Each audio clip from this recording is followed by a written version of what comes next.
This is actually our 100th year of family grown. My great-grandparents, Edwin Seroy and his son, my grandfather, Chester, started the original quality Gladiolus gardens in St. Anne County and right outside Kankakee, Illinois. I grow a lot of cut flowers from the local flower shops. Sunflowers, gladiolus, zinnias, celosia. I've got a few hydrangeas, just odds and ends stuff. I'll try one or two different things over a year or two and see if that works, but those are my staple crops.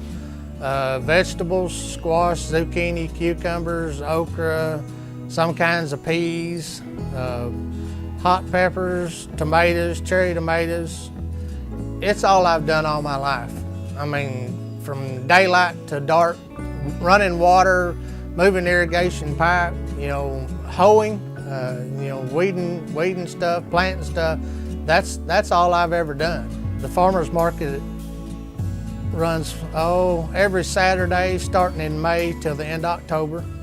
Tuesday markets start in June, July, and August, and we try to keep stuff planted to have new plants going all the way till the end of August is my planting time from March to August.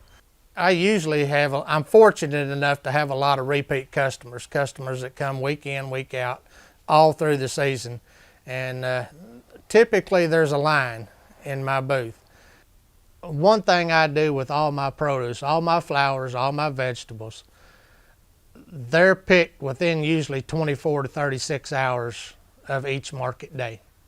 I know vendors that pick 2, 3, or 4 days before the market day and try to put it in a refrigerator, keep it everything. I don't do that. I want my quality product. If people buy from me, they know my stuff's gonna be fresh. You don't make money at the farmer's market by selling somebody a basket of squash today and they never come back. You sell them a basket of squash and a quart of tomatoes today, and you do that for 26 weeks in a row.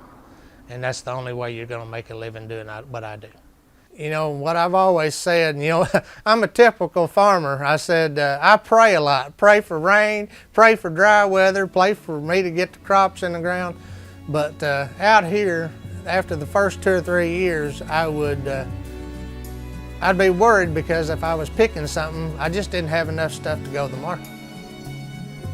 And I finally realized that that's not what it's about. That I decided a long time ago that God, just give me what you want me to have. I'm blessed. If you don't keep your priorities straight and keep your faith in God and what you're doing, then you're doing it for nothing. I made myself more or less a promise that I was going to try to hit 100 years. And this is it. This is 100 years. And my wife's tried to get me to cut back. My parents have tried to get me to slow down and everything else. So I don't know. Will I cut back? Will I slow down? It's almost time to start enjoying the grandkids and the life itself instead of trying to have heat stroke. It doesn't matter what you do in life. If you don't enjoy it, it's not worth doing. And that's why I've always continue to do what I do.